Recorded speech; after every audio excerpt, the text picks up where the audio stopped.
slip through the pitfalls. I just wanna chill with the big dogs. House on the hill with a big dog. Make it a ride, I'm taking a lot. So it's about time that I get what I got. And it's about time that I get what I need. And yes, I'm needy, I need to succeed. Know what I need it all. So I don't live with my back to the wall. Don't have to answer whenever you call. Who that on the line, it don't matter, dog. Oh, not at all. Oh, what a gift. Just to be rich and not giving a shit. Just to be rich and not giving a shit. Pinky up, I'm gonna take me a sip. I need the cash, money signs on every bag. Green in the eye of each lad. Pockets so fat like I'm smuggling packs. I only deal with my time in these maps. Role playing the tactician and craft. Art of success, if I dub it, is that. As dinners and fat guarantee for a hunter. A winner I see in the mirror who trumpet. I need my anthem to blare with some trumpets. Mama's fair for repair and she also consistently stable and nothing could offset me. A boss type beat, lead the starship stream through outer space. I'm a star, baby boo, better watch the race. And you'll see me live today or die trying to just don't break. Except all the bread we make with two hands. Better get your ball together and stretch bands. Do it all for as long as you can. Get your sandwich ready and go hand up baloney. Niggas just can't comprehend.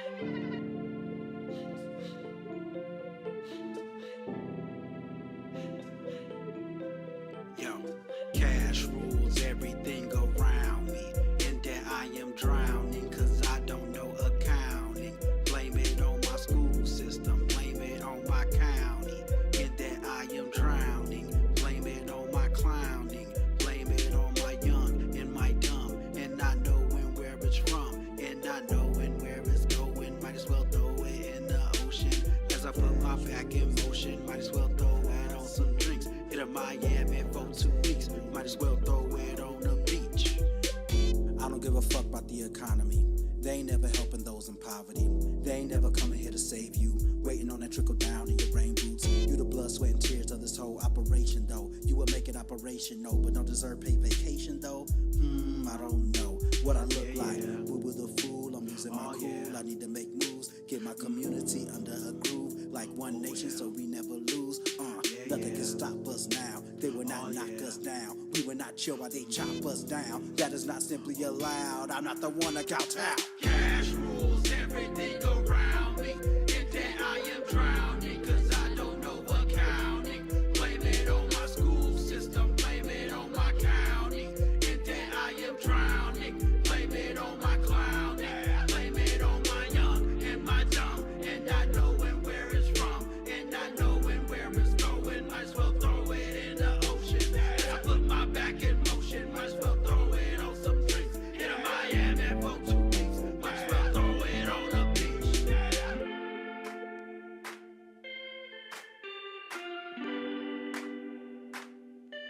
Oh yeah.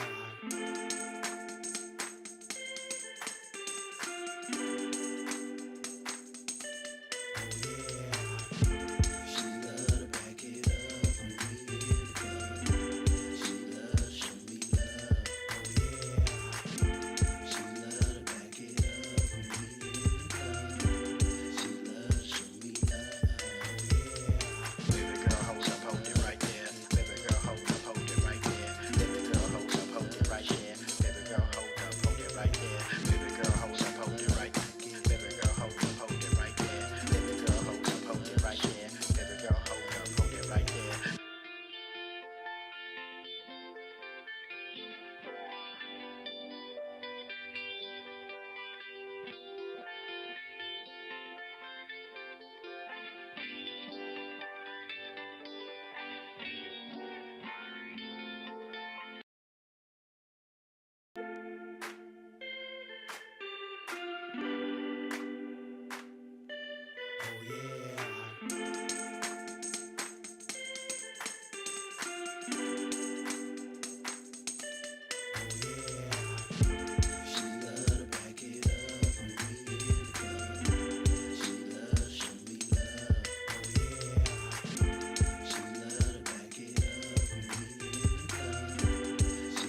What's up, folks? We are just getting some technical difficulties worked out. It's not just because of the Celtics Nets game. We're just getting some stuff worked out. So just bear with us. The countdown's going to keep running. We'll be back in just a second.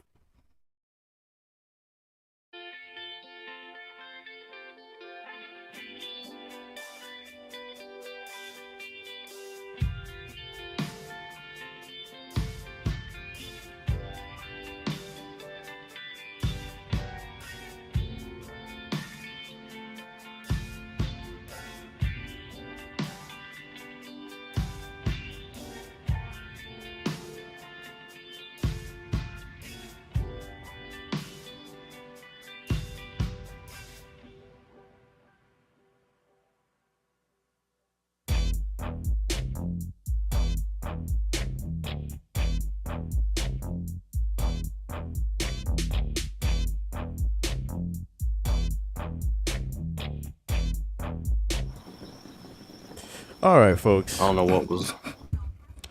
We're back. After all these technical difficulties, things have worked out. Welcome to After Further Review, a wonderful, wonderful show. I'm your wonderful co-host, Shaquille Brown. I am your other co-host, Jalen Brown. And I guess I'm your hated co-host, Malin. How's everybody doing? Wonderful, wonderful week. I'm doing excellent now that this game is just about over. Game 2 in the bag for Boston. All of our teams have won so far. Both of the teams are 2-0 at this point in time. in the Yes. playoffs, At this so- time of the show, Some it's true. some of our teams have played tougher competition Not than at the others. point. We're still in the same position. Not about the destination. It's about the end. Or the journey, I should say. We're going to start with the wonderful shots before we start acting out. Beginning of the show shots. Listen, my Cheers to computer's you. already acting out. Yeah. All right, folks. This wonderful show gets streamed live every Wednesday at 9:30 p.m. Watch it here on YouTube, Melheim's Media. Plenty of other shows to watch, entertaining things for everybody, music, dating, other news for you. We also get streamed audio on basically every other platform you can think of. And if you miss us live, you can always watch the recording on YouTube afterwards, or do both. Rewatch it. You can Rewatch watch it live and rewatch it afterwards. Exactly. I'm sure y'all watch TV shows multiple times. Yeah, come on. How many times y'all seen Stranger Things? Exactly. Show doesn't change. I mean, we definitely the equivalent of the upside down world, but let's go ahead. That is also very true. Oh. So, I guess we'll transition to our wonderful first topic of the show. Now that we are about 2-3 games in for a lot of teams during the playoffs, so what is y'all's opinion so far with this NBA playoffs?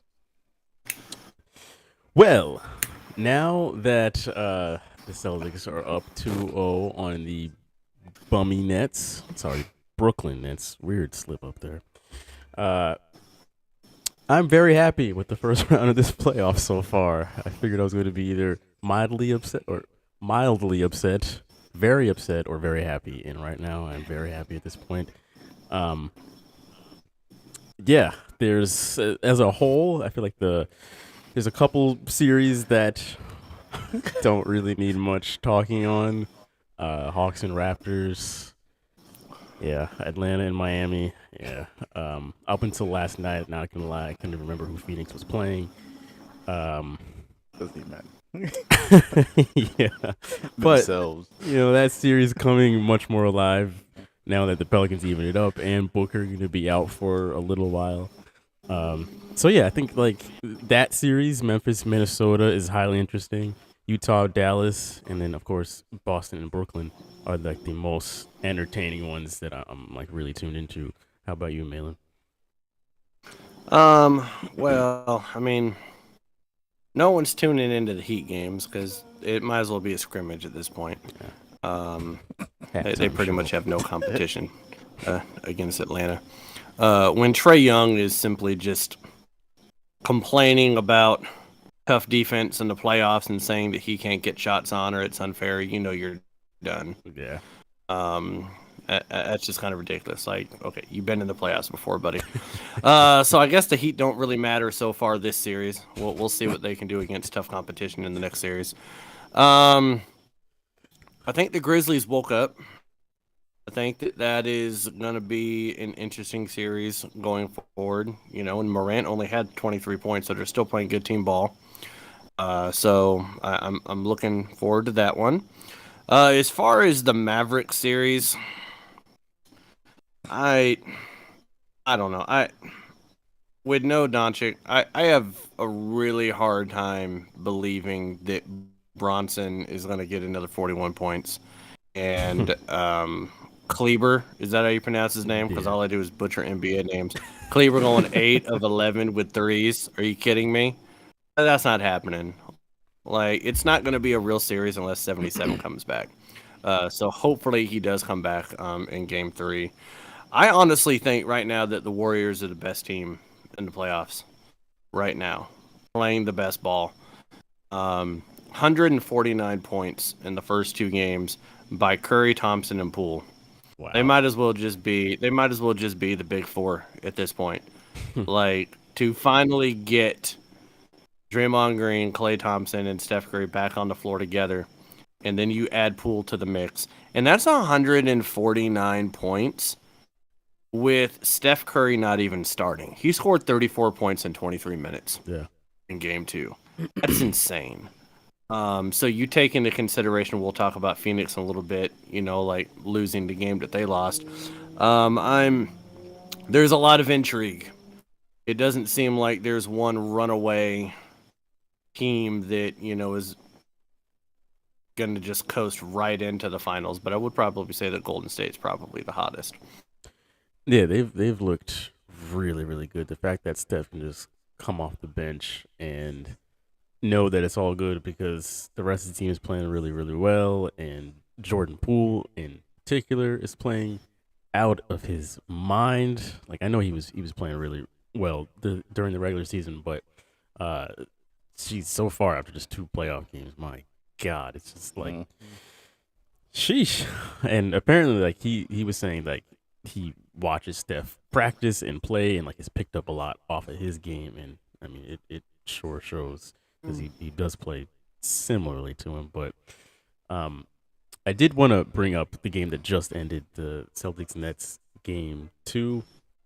I know Malin was not able to catch the very end of it as we were trying to, you know, get onto this damn show.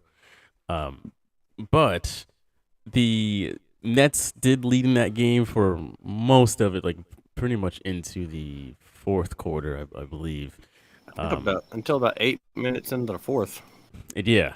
I mean, at one point they almost had a 20-point lead in the first half, and the Celtics just kind of hung around the entire time. For most of the game, all 4 stars on, you know, Durant, Irving, and then Brown and Tatum all played just terribly for most of that game. Thank God, though, that Tatum and Brown came alive in the last few minutes, and Irving and Durant just could not. They just could not get out of their own way, and the Celtics defense was just all over them. I absolutely loved watching Brooklyn, especially those 2 in particular, struggle. Because the rest of the role players, they all played really, really well. Like, they did their thing. But Irving and Durant, especially Durant, just could not stop turning the ball over, missing free throws, missing shots that they would both usually make. What you guys think about Game 2? I mean, first of all, I'm going to start my general opinion about playoffs. As much as my team is kind of like the snooze fest of the series when it comes to games, I still enjoy watching it. Granted, by third quarter, I'm kind of like, all right, I'm not ready. Ready to watch this game. Not ready, but it's still entertaining come playoffs and it's whatever. Game 2 for the Celtics game and Nets game, very entertaining game.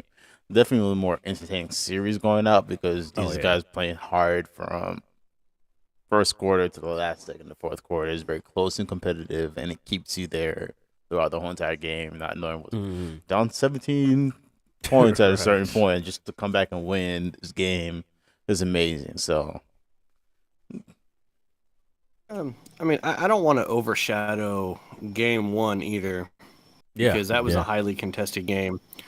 And Tatum, I loved the fact that Tatum did that spinning layup as the buzzer sounded, and Kyrie Irving looked just like a dumbass. Like he didn't know what was happening. He didn't know who was behind him. And that's what you get for using so much energy, flipping off fans and caring what they're saying and what they're doing.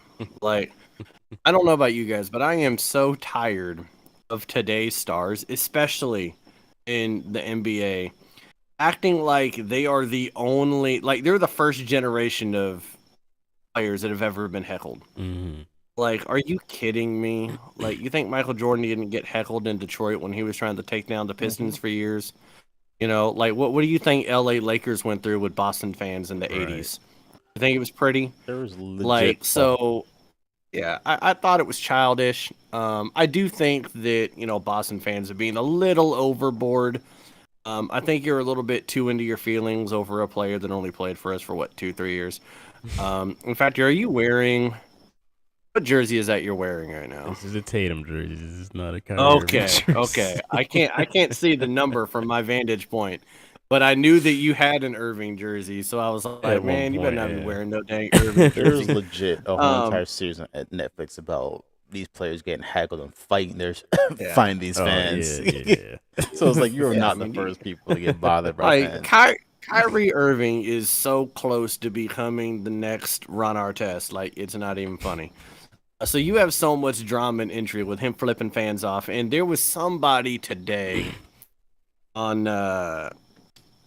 Fox Sports once. I want to say, I think it was Marcellus Wiley, and it was a really great point that he put up. He was said, anytime that you're using energy when you're on the playing field of the court directed at something other than the game, eventually it's going to catch up to you. And it did not catch up to Irving in game one because he went off for 39 points. But in game two, man, 4 of 13 for 10 points.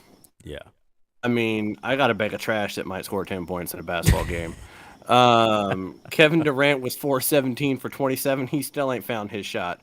So, hats off to Tracy McGrady for his little hot take about saying that skill-wise, that Durant and Irving are more skilled than LeBron James and Dwayne Wade ever were is a combo. I mean, come on. Like, you have to have, you can have skill all you want, but you got to be able to put up when it's shut up time. Yeah. And, Dwayne Wade and LeBron James were nice. They responded in kind. Like, they didn't try to make no beef out of it, but they're probably both called each other. It was like, what the hell is Broken Back McGrady saying that Durant and Irving are better than us? Like, that's just asinine to me.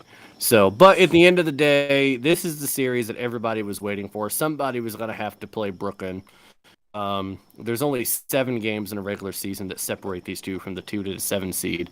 It's going to be a tough matchup, but I love the fact that we're up 2-0 because that gives us an 83% chance of winning the series now that we took the first 2 games at home. So, very excited about that. Sure. Yeah, we got G Money in the chat here. Big shout out to him. A huge thank you again for being on the show last week. He is saying that Hank Aaron received death threats and was called the N-word all the time while chasing Babe Ruth's home run record. And he didn't go after the fans or blame them when he struck out. Very good point. I think a lot of players probably hear a lot of bullshit, but they just let their play do the talking. He also says Kyrie can't play defense, and that's 2 games in a row that Durant really hasn't played up to his capabilities. It damn sure is, and if we can make that 2 more games in a row that he doesn't play up to his capabilities, that would be perfect. Mm-hmm. Yeah, I'd be happy if his game continues to disappear in the playoffs like his hair. I would be really thrilled about that. Shout out to Jaden in the comments. That going. Yeah, shout out to Jaden in the comments as well. So we're gonna transition to our next subject of this. Yeah, Jaden just says hi. But we'll transition to the news. The news we have. Today's top stories and breaking news. Our transitions. Yeah. first unfortunate news, we see our homeboy Devin Booker suffering injury in his last game with the Pelicans. Yes, going down with a hamstring injury, which seems to be fairly prone to these. I don't know if you guys if you caught that injury, but it didn't seem too bad. Like he just seemed to just came down on it kind of weird, and he won't be playing in the next game. I mean, it sounds like he might miss a couple games, but it's not seeming like something that's going to keep him out for the rest of the postseason. But Pelicans showing some life. Bi going bananas last night. What do you guys think now? This goes back to New Orleans. What do you guys think about the Suns' chances against the Pelicans without their best player? I say that speaks volumes because my thing about this postseason, one game truly does turn the whole tides of the series, letting another team catch momentum at this point in time. So, unfortunately, him missing this game where they go back to New Orleans is kind of like if they mess around and have New Orleans pop off and win this next game, do they catch momentum in this other game? And they can very much lose a series from one player missing out one game, which changes a lot of things up. Malin? I mean, the Phoenix did win 77% of the games in which Booker did miss this year in the regular season. So they do have a pretty good winning percentage when he's not playing. What surprises me a little bit is that when he went out in the third quarter, he already had 31 points, and they were still down to the Pelicans.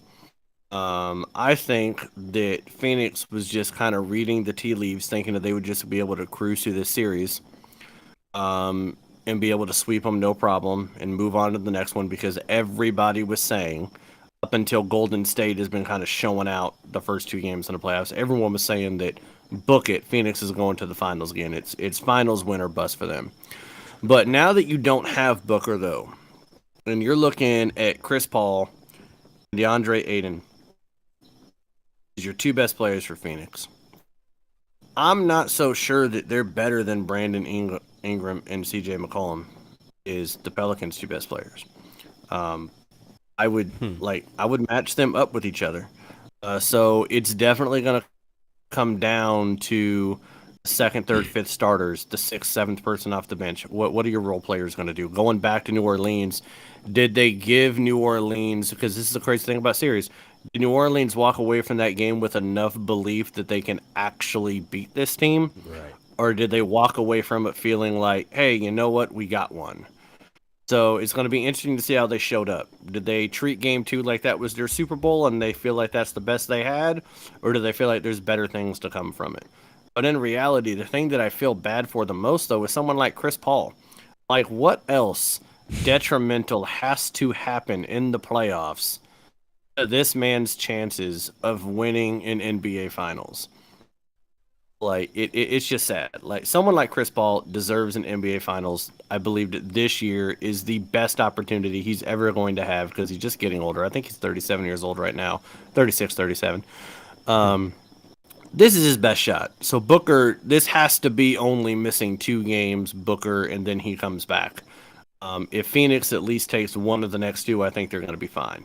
But they need to at least be tied in the series when Booker comes back.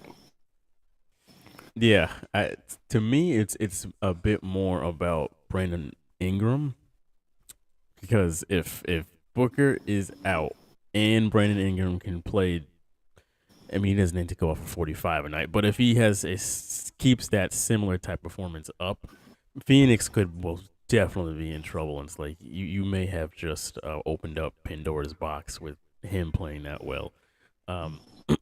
So I mean, if let's just say that they go back to the Smoothie King Center, and Brandon Ingram leads them to 2 more wins in a row, and then Book comes back and it's 3-1.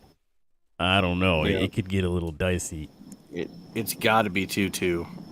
And, on and off topic, who do you think the Lakers would rather have right now, Anthony Davis or Ingram? Wow. Who do you think they'd rather have on the roster? Just throwing that out they there. would probably have a lot more people than. Just throwing it out. how things change so quickly. Yeah.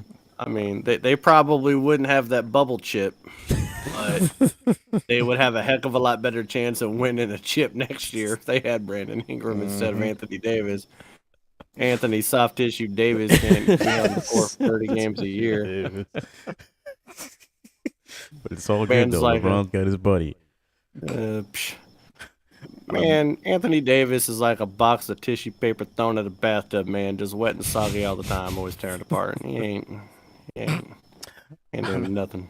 On a more positive note, Marcus Smart wins Defensive Player of the Year. Yes, sir. The first guard to win Damn this right. since Peyton. Yes. It was cool to see the glove out there before the game with Marcus Smart when he got his award.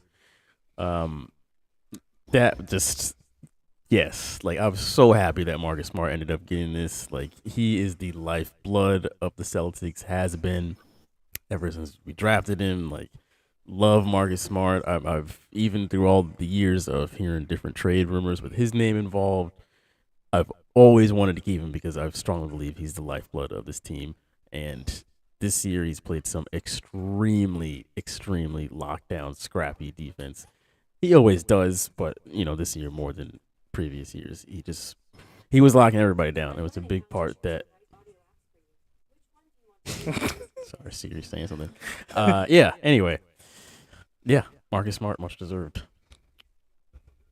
I mean, yes, I love the fact that Marcus Smart won Defense Player of the Year. Only the second guard to ever do so. The other guard to ever do it was the great Gary Payton, the glove. Reminds me just how many great Paytons have actually played sports, from Peyton Manning to Walter Payton to Gary Payton. I was like, man, say the man's name, Gary Payton, not just Payton. But I do just want to say one thing. It's really nice that Marcus Smart won Defense Player of the Year, but let's not pretend for a second that he compares one bit to Gary Payton. Okay? Gary Payton, one of the all-time great defensive players at the guard position. In fact, the greatest. He was in the finals in '96 against Jordan. George Karl, the coach, decided to not have Gary Payton play against Michael Jordan, guard Michael Jordan in the first two games. Got their ass kicked. The next three games, Gary Payton played against Michael Jordan, held him to, I believe, 24.4 points a game. He was the only defender to ever hold him under an average of 28 points a game in the finals. And when you compare their years, from the year that Payton won it to the year that Marcus Smart did it, okay? I know we're talking about defense. Let's go ahead and go with steals. Gary Payton averaged 2.9 steals a game, only 1.7 with Smart. And then even offensively, Gary Payton shot over 50% from the field that year. Smart only 37%. 7.5 assists for Gary Payton, only 4.8 assists for Smart. 19.3 points a game to 12 points a game for Smart. So I just want to make sure that everybody that did not grow up in the 90s understands that it's really nice that another guard won it for the second time in NBA history, but there is one defensive guard that is head and shoulders above them all. And you know what? I'm a Boston fan because I don't have my Celtics, right? Or my Sonics. So I like Boston. They're my team right now until we get the Sonics back. I didn't like how the announcers were like, oh, and Gary Payton did play his last year in Boston, and I was like, man, shut up. Don't try to claim GP. Like, come on. That's just disrespectful. That was disgusting. He also played for Miami. Shaq, you want to claim him? You want to claim Gary Payton? Does he play for Miami too? I know we lost the finals with the Lakers with Detroit. Do they want to claim him? No. The man's a Sonic. Ridiculous.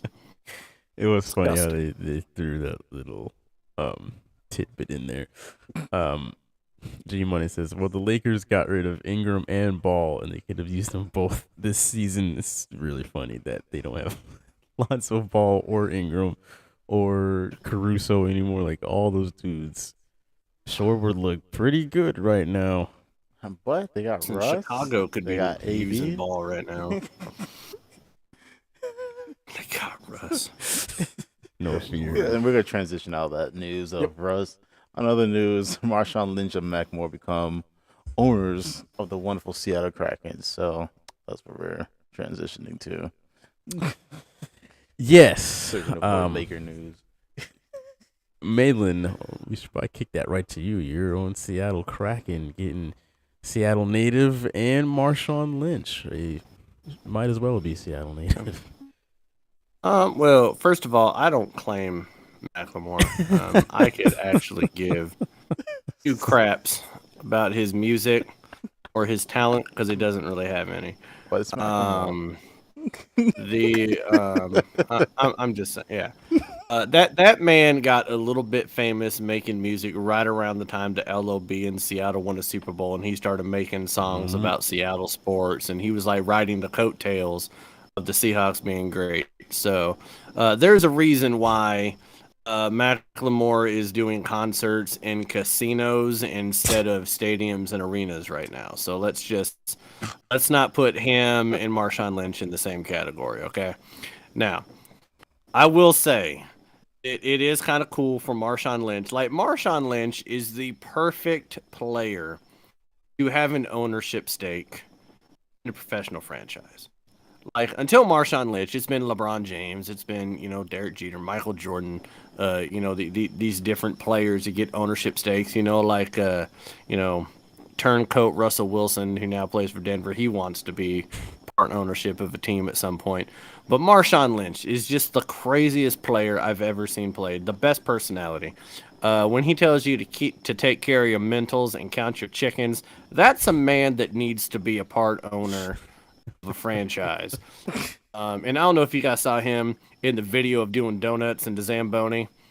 Yes. Did you guys see that? Yeah. That was just classic. I mean, that man was having so much fun just doing donuts in the Zamboni. I was like, he's about to hit a wall. But that really brought me back to his college days because I am a Pac-12 fan.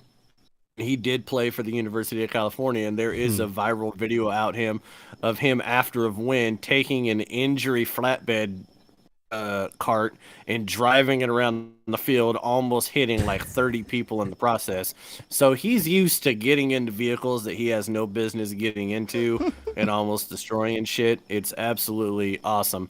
But I'm glad that he still has a footprint in Seattle. He deserves it. You're the author of the Beastquake. Amazing. I like him. Macklemore, he'd go ahead and sell his shares. I don't give two rats ass about what he does. Well, I'm just happy Macklemore's trying to find another claim to fame other than music because that wasn't it. well, I mean, the man made 2 hits. One of them went viral 7-8 years after the fact. Macklemore fans are trying to give all three of you some hope. Exactly. This man can make money another way. All 3 of y'all's money in supporting this man's lifestyle. So, but yes. Maybe don't dress like you shop at the Goodwill or something. I don't know. And now because of him, it's hipster now to shop at Goodwill. Stupid. I mean, yes, go support your local Goodwill, though. That's Oh yeah, important. very important, but for the right reasons, not because Macklemore did it. That's all I'm saying. Anyway, I like how Jalen comes behind me and tries to fix my message. Throw shade on the entire population of people. Whole population of people who think it's cool. Jalen. Well, I mean, there's a lot of people that have to shop at the Goodwill, so I guess I shouldn't. That's the difference that much. between have to and I gotta look cool because I spent $2 on a thrift T-shirt and trying to look hipster. But yes, congratulations to Seattle natives for trying to make an impact. Now we're done roasting this old man's career. all right. We kind of skipped over the Sam Darnold, who will still be. Probably should have continued to skip over that, but the Sam Darnold will still be the starter for the Panthers next season. I don't know if you guys have any quick thoughts on that one. No. They will probably vaguely land in the same spot they were last year. So, I mean, listen, there's 2 things that we can count on when it comes to the Panthers next year. One, Christian McCaffrey is going to get hurt, so I hope Shaq drafts him in the fantasy football league next year. So that's number 1. Number 2, that if they are serious about Sam Darnold, being their quarterback, which to me is really weird because you still have the NFL draft. You still have players like Jimmy G and Baker Mayfield out there that you could go up, and they would definitely be an upgrade. Last year, Joker missed 5 games, didn't start in another one. So he started in 11 games, and he was 4-7. 4 wins, 7 losses. Yep. Okay. We were giving Shaq a whole bunch of crap because they started like 3-0. And then all of a sudden, so his first 3 wins were the first 3 games of the year. Okay. The man went 1-7 after that. Like it was terrible. He had a 59% completion percentage, which is great if you're quarterbacking, I don't know, the Browns in 1985. He had 9 touchdowns and 13 interceptions. He had a 71 quarterback rating, which is awesome if you were Rick Meyer in the Seahawks in 93. And he had a 33.2 quarterback rating. You want to know what a 33.2 quarterback rating gets you? 29th in the league. So you have 2 quarterbacks that are on the market right now that you can trade for that have actually won games and gone to the playoffs. You have an NFL draft, which I know this isn't the best draft for quarterbacks, but I would take anybody in the draft. I don't know, take a 7th round flyer on somebody that no one's ever heard of, that never even started a game in college. I don't give a shit.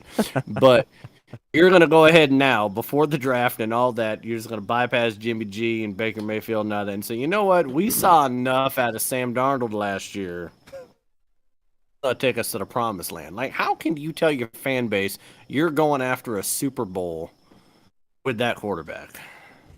Yeah, and they didn't really take him very seriously last season. We brought in Cam Newton, and then they kept switching between Cam and Sam Darnold, and I forget their backup. I think it's PJ something or other.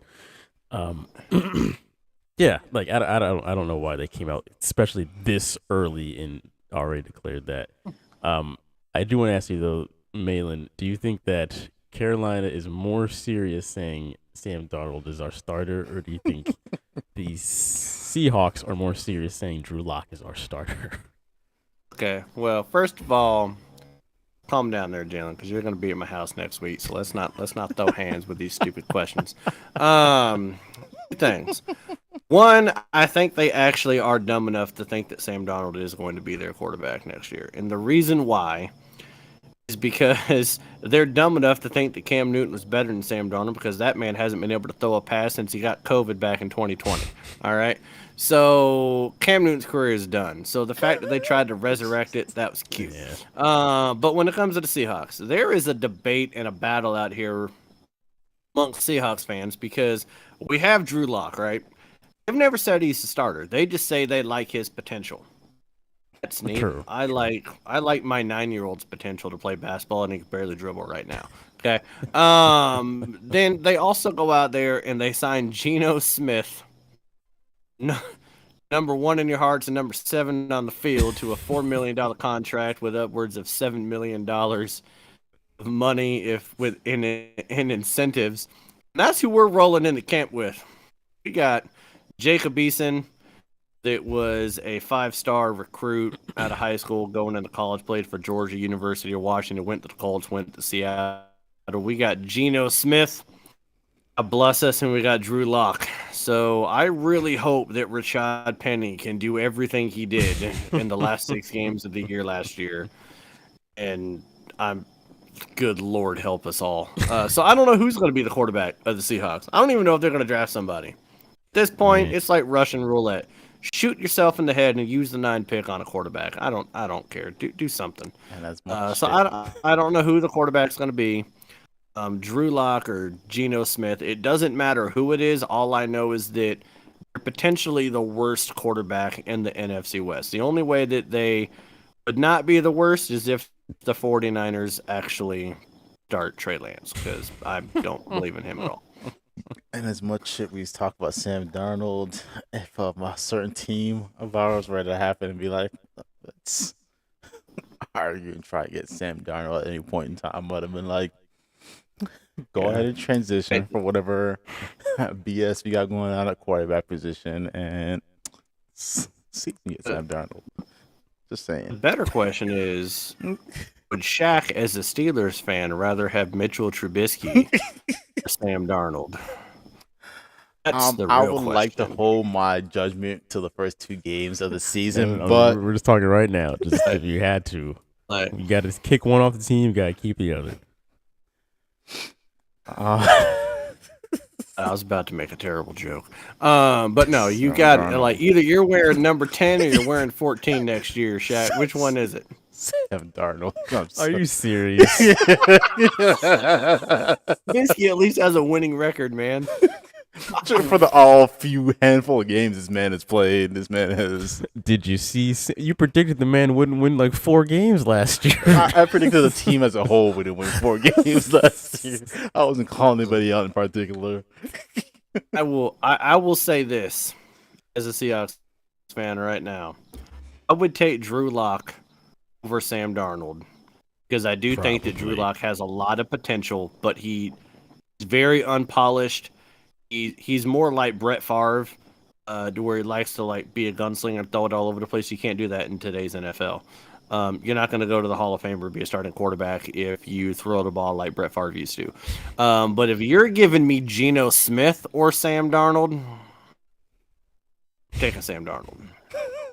I'm not a believer in Geno Smith. The man averaged 210 yards passing a game in the 3 starts he had in Seattle, and that's with DK Metcalf, Tyler Lockett, Gerald Everett had damn near a Pro Bowl year at tight end last year.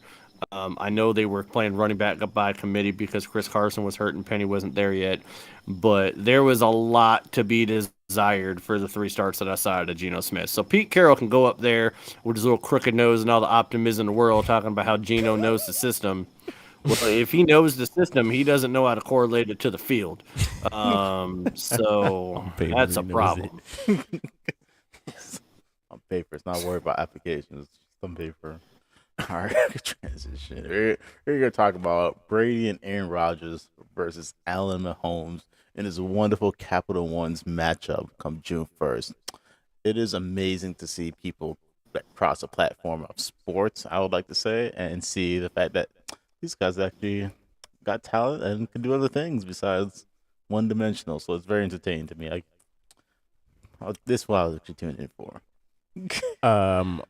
I love these past. I think it's the third consecutive year that they've done these. Love the fact that they've taken out the pros now and put in just quarterbacks against each other. I think that's just the funniest thing to me, and I cannot wait to watch this once again this June. Early, just giving my prediction. I say the old men win this. Rodgers and Brady bring it home and stick it to the young guns. Malin, what do you think about this? Watch 3.5 white men play golf. I wish that Peyton Manning was playing in this. That would be pretty cool. If I had my pick, okay, I would have Brady Rodgers versus Manning and Romo. I think that is the dream setup because Romo damn near qualified for the U.S. Open like 4 years in a row. And the banter and the comedy of Peyton Manning. Peyton Manning is a 3 handicap, which is really good. I don't know how football players can be that good at golf. Like, how the hell do you have the time to do it? But out of the ones that we have, like, I'm not really that interested in watching Josh Allen play golf for the reason that he's the only one out of the 4 that hasn't won an MVP. I'm sorry for the burn, Allen, but it happened. You haven't won one yet. I'm really glad that we're not seeing Lamar Jackson play golf because I don't think he has any interest in ever playing golf.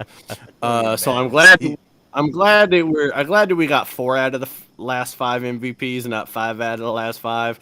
Lamar Jackson looks like the type of person that might swing a club like Charles Barkley. So I'm really glad we're not seeing that, even though that might be a little bit funny. If you guys have not seen Charles Barkley swing a golf club, like, go to the bathroom before you watch it because you're going to piss your pants. But just to drop a little bit of knowledge on y'all, because Jalen says he likes the old heads to come out there and win it, right? You're completely right if you go by the stats, because Rodgers is a 4.6 handicap.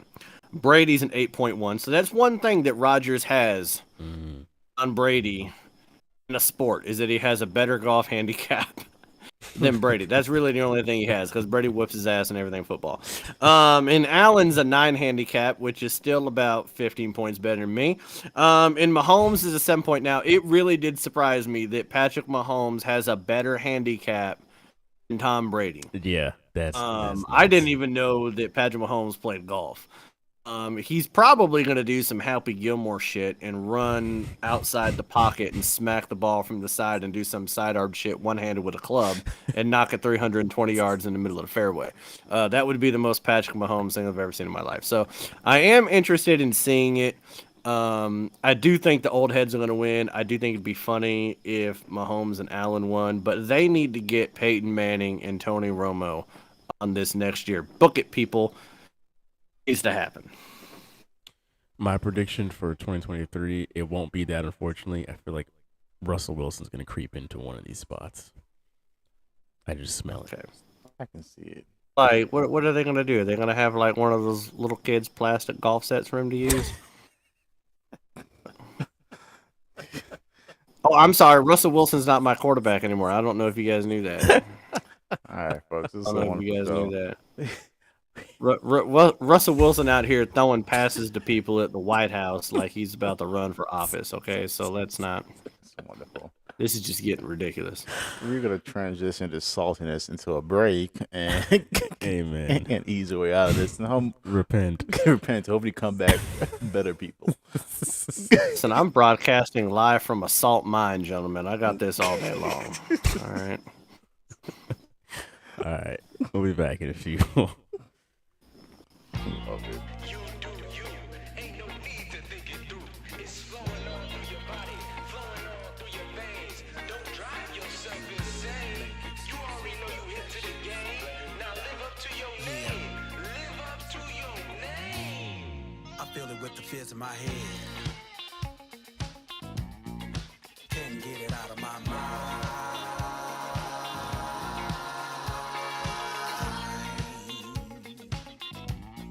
I hear what never was said. I feel the unknown with the fears in my head. They attach, they latch.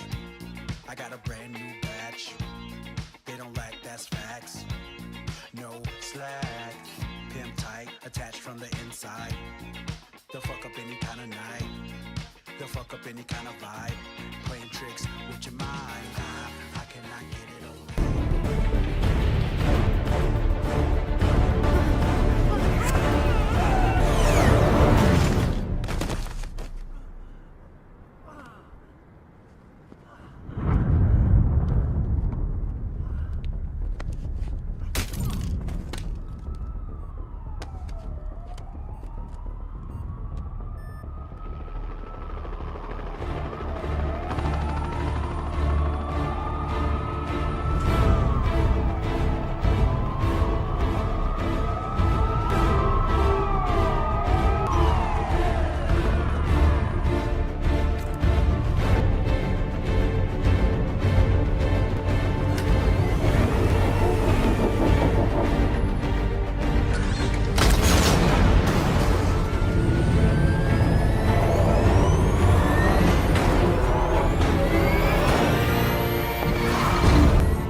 We lost him.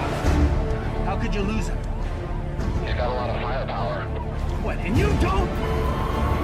I will show. How about this? Here's my bet. I will show up to the bar with the Juju jersey. If we win, I will give it to you, and you have to wear the Juju jersey on the show next Wednesday if the Steelers win. But Shaq cannot take the jersey off at any point during the game. That's fair. Fair On enough. the whole game.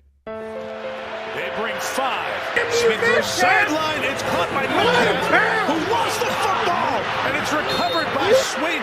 Inbounds with the clock running and no timeouts. And they scramble to kill it. Down to 3 and 2. They line up with 1. Yeah! pretty freaking plain. I'm chucking this shit into Del Mabry. If you all find a way to win this. How can you not see that there is 1 second on the clock? This is emotional. Boy, you better spike the shit out of this, Gino.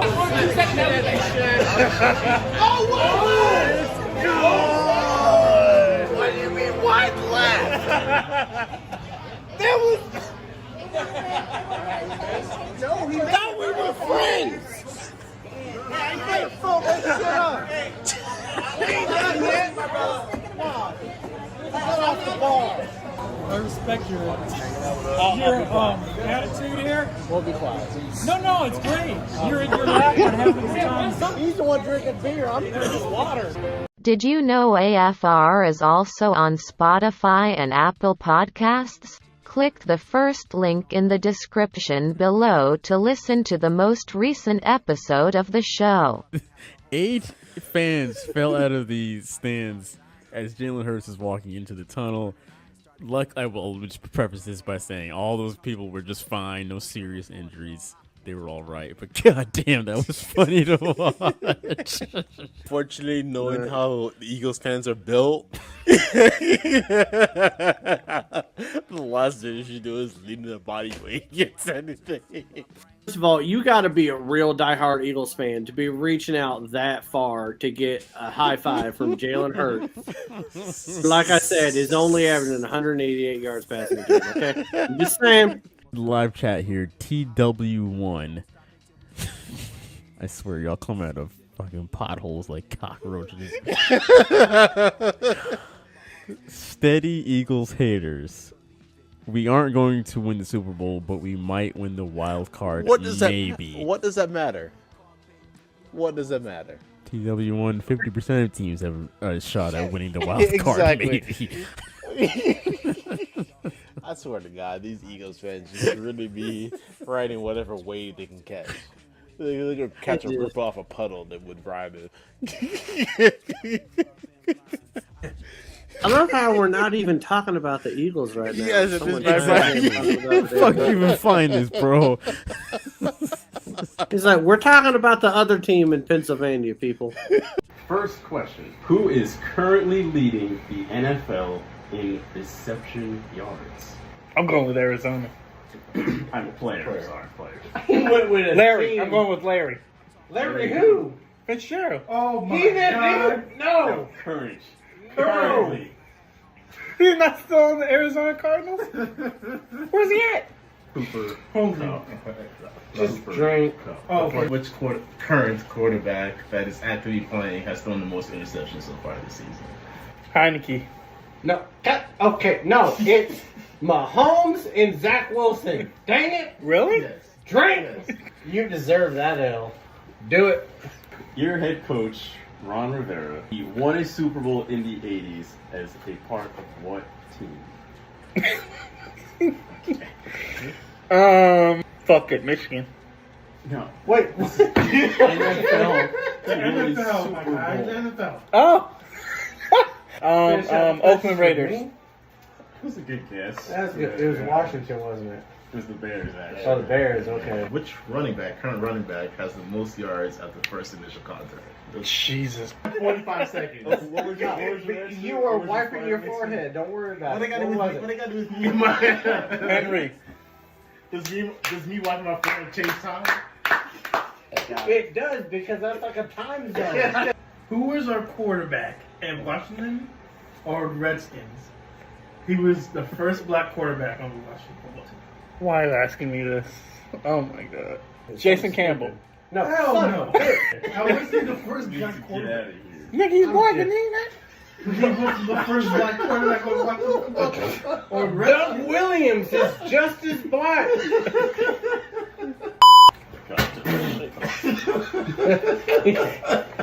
Ryan knows he needs some water. If Ryan makes you do the entirety of the show, give him a medal honor for it. I mean, listen, hey, he thought that Fitzgerald was still playing, so. Not just still playing, but had the most. At an all-pro level. Remember to follow the show on Instagram and TikTok at AFR Sports. That's it, AFR Sports. Now back to the show with your hosts Jalen, Shaquille, and Malin.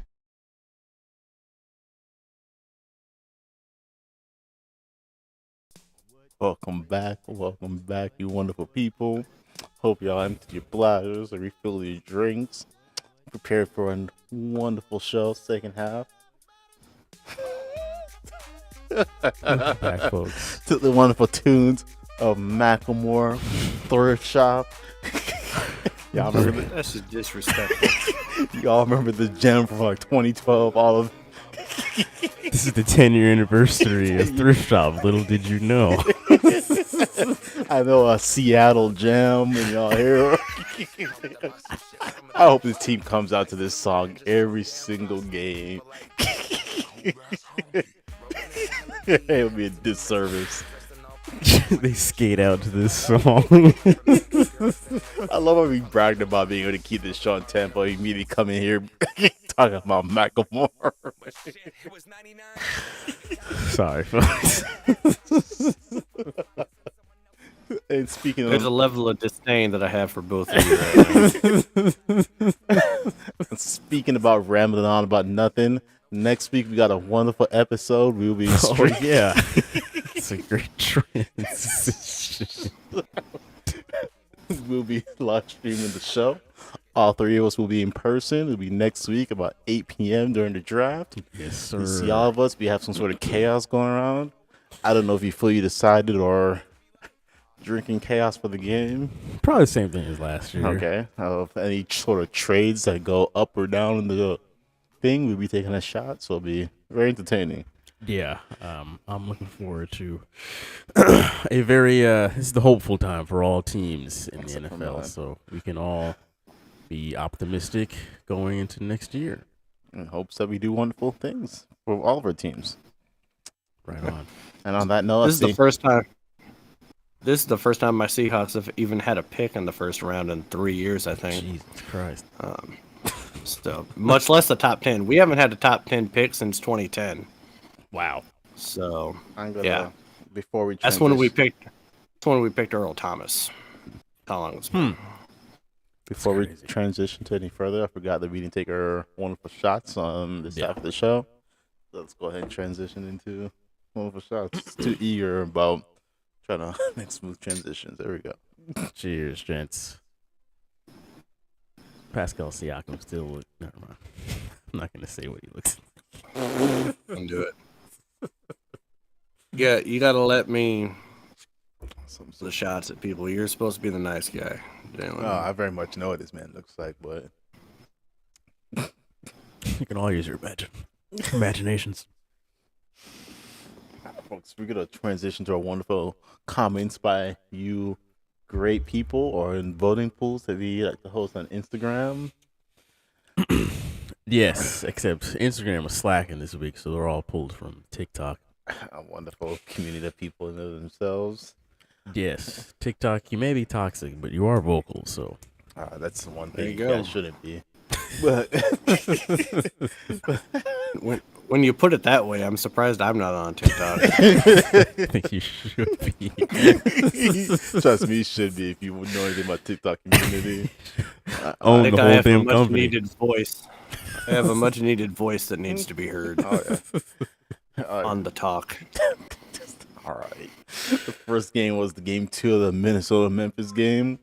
14% of you chose Minnesota. The other 86% of you chose Memphis to win this game. I will say a good amount of that 86% came in this morning when all was said and done. So you're not slick. We know what y'all are doing. But I still think even as of yesterday, the majority was Memphis. You kidding me? It's like, I don't have all the proof, but I know it's after the fact. This is my vote. However, tonight, though, Brooklyn and Boston, it was 50-50. It was even 50% for both sides up until tip-off. I didn't even look now because the game's over. But I feel like the 50-50 reflects really well for the game that came about tonight. It was a very close game up until the end. So, good job, TikTok. I would like to say this, not TikTok related, but watching all the shows today, from ESPN to FS1, all them, out of like the 25 to 30 analysts that were talking about Brooklyn Celtics, maybe 2 thought that Brooklyn was going to win this game. Or thought the Celtics were going to win. Everybody thought Durant was going to go off, that Kyrie Irving was going to shut everybody up and throwing out middle fingers and all this. So I'm glad that the people that get paid a lot of money to do what we're doing right now were wrong. And we were right. So you know any better. We were the professionals. Everybody knows better, Shaq. Everybody knows better. There's not many Helen Kellers left. Look, we thrive off a Helen Keller population. In other news, I do want to throw out that Philly and Toronto are in overtime right now. Trying to duke it out. I don't know why Toronto just won't lay down and just let it happen. But all right. But before we go on to what's up with that, I would like to make a suggestion for our next poll that we do. What's that? All right, we should do like an over-under on how many people would have thought that Jalen would have been the one person to piss off blind people and bring up Helen Keller on this show. Well, not just blind, but... Well, yeah, okay. But you're digging a hole, Jalen. You're a tall man. So Jalen's like double fisting shovels right now. He's like, I know I usually save this show. I'm going to go ahead and throw us off the ledge real quick. Let me stop before I can't get out of this. All right. Keep. I'm sort of going to transition to what's up with that. I'm going to make mine brief and start this off with, can we all come to an agreement now and stop hyping up Kyrie Irving as still some great, amazing player? This man, he's still a good player. Don't get me wrong, but he is way past his prime. This man on his vampire diet that can't eat them when the sun's up. They thought I was digging a hole. Shaq took the shovel and said, "I'll beat you to the bottom." God. Damn, Shaq. This man over there sidelines, chicken nuggets and fries, probably trying to eat away as his team gets buried in the playoffs. Man, if you don't get your overly woke ass home and come to contend that you are just a good player at that, you wasted your prime. You played half the season because you refuse to believe that modern medicine is like a real life thing. I wouldn't go so far to say that he's not great, but good. I still think he's great, but I see what you're saying. Yes. I think people's expectations and like hype of him are just higher than what he actually is as a player. We are clearly seeing it as back as during this process that he does have games here and there where he pops off in, but for the most part, this man is playing average games. And Jesus, Jeez, man. Go ahead, Milan. I didn't know that you guys took a trip to Home Depot before we started the show and bought, shovels and tarps. Bury yourselves, but that's cool. No, I somewhat agree with you, Jack, on a couple things. I don't think he's past his prime. I will say this. It's not that I don't think that Kyrie Irving is great. I just don't think that he was ever as truly great as everyone has always made him out to be. Because there's levels of greatness, right?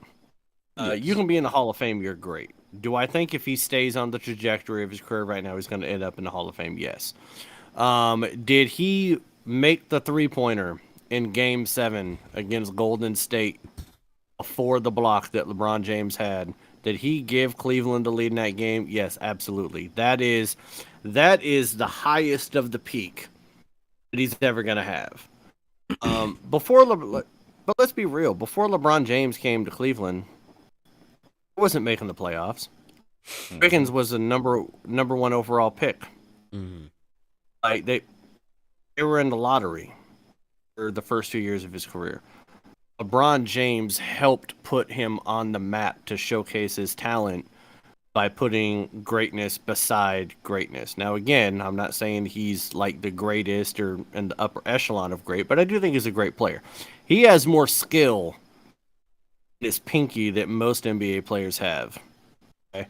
The problem is his mentals, man. Like his mental health, and it actually does worry me at times. I can make jokes and bring up the fact that the man still thinks the Earth is flat. So we obviously ignore science. I didn't know about the vampire diet where he didn't eat when the sun was up. That's weird.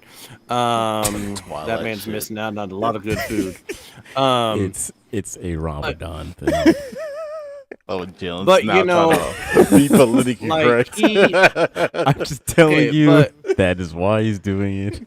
Okay. But when we're talking about Kyrie Irving, right? Like he has made a multitude of mistakes since winning that NBA championship in Cleveland. He decided that he was better and was going to be greater without LeBron James. I'll say it right now that if Kyrie Irving never leaves Cleveland, LeBron James probably never leaves Cleveland. Yeah. And with the way that the East has been and the way that the West has been with Golden State going down a little bit, you could probably argue that Cleveland would have been back to the finals another probably 3 years in a row. Yes. And they probably would have won another championship. I mean, goddamn, Kawhi Leonard and the Raptors won a championship. So let's just, I mean, come on. So he decided to leave to go to Boston, which wasn't a bad idea. Okay. And it's not his fault that Gordon Hayward just completely obliterated his ankle in, I think, the first game of the season, that first year that they were together. Yep. But Kyrie Irving was used to being in the small media market in the bubble of Cleveland. Boston and New York are a completely different animal. You're talking about rabid fan bases. You're talking about the Northeast. And I will say it that Boston does have, I don't want to say racist, but they are very biased in a lot of their ideals and a lot of the things that they think and a lot of the things that they believe. Okay. Ooh. They do. They are. Okay. We can't dismiss that. Okay. So he goes from Boston and he goes to Brooklyn. He gets KD to go to Brooklyn with him. And then they never live up to what they could have been. They get James Harden. And what did Kyrie do because he doesn't want to take a vaccine? He makes James Harden get fat again and forces his way out of Brooklyn to go to Philly. And that's messed up. You did that all too. I mean, yeah, like James Harden is their double-fisting cheeseburgers. Like, you do this to me. Strip to get club himself food run out of and Brooklyn. Wendy's. Because the way that he went about this year kind of showed that he wasn't all about winning the championship. It wasn't all about winning it. And that irritated Harden. And a lot of people can think that Harden's past his prime, you know, like whatever. He's not playing particularly well in the playoffs. I don't know what he's doing necessarily in this game, but there's a reason why they're in overtime, and he's probably a reason for it. They're about to not be because Joel Embiid just hit basically a buzzer beater. Buzzer beater 3-pointer at that. It's just like, God damn. But yes. Anyone that says that Embiid should not be the MVP is just insane. Yes, this man is. But no, yeah. I do think that Kyrie Irving is some of the greatest potential, and he has some of the greatest skill. He is his but own he's worst also enemy. His his own worst enemy. He's the reason why he's not going to be a top 10 great in NBA history. He could have been. Yeah. Could have been, but he won't be because he's too much in his feelings. The one thing I feel like he does have above everybody else is still one of the best handles out there in the game right now. I still think he has the best handles still, but what defeats himself is his own mentality, which kind of blocks out everything. This man is more infamous for his state of mind and the way he behaves more than his basketball play nowadays, which unfortunately. And you bring up such a good point. He's known more about what he did in Boston and Brooklyn, what he did this year in Brooklyn, than he is for hitting that three in the NBA Finals. Yeah. And that's unfortunate. That is unfortunate. I will say this. The man might have the best handles in the NBA. Defensive awareness, not so much, because the man didn't even know Tatum was behind him in game one. That man was lost out there on the court. Yeah. G Money says they're racist. I said it. See, I wasn't going to say that, G Money. I wasn't going to say it. This show's a safe zone, okay? You can say whatever you want in this show. Clearly. Can I, though? Yes, you of all people have said everything possible. You have insulted. The gloves are off, people. It's all cancer people on this show. Why does Drake have cornrows? Sorry. We insult deaf and blind people on this show. It's really... That was not me. Not me. Unfortunately, by association, your face will still be on here, so you'll get canceled, the rest of us. So Jalen, what is your what's up with that? I can't even talk about my for like 20 minutes. Yeah, my what's up with that is Deebo Samuel's deciding to hold out for his big contract that he wants, and I want to use this as like a stepping stone to talk about the fact that the wide receiver market now, just how it just quickly has exploded as far as the money within the wide receiver market. I want to propose the question to you guys. One, do you think that the 49ers will pay him? And then two, the bigger question is, do you feel like this is a wide receiver bubble that we're in, or do you think this is like the quarterback market and like this is where it's going? Like this is actually the standard. It's not just a bubble or a temporary thing.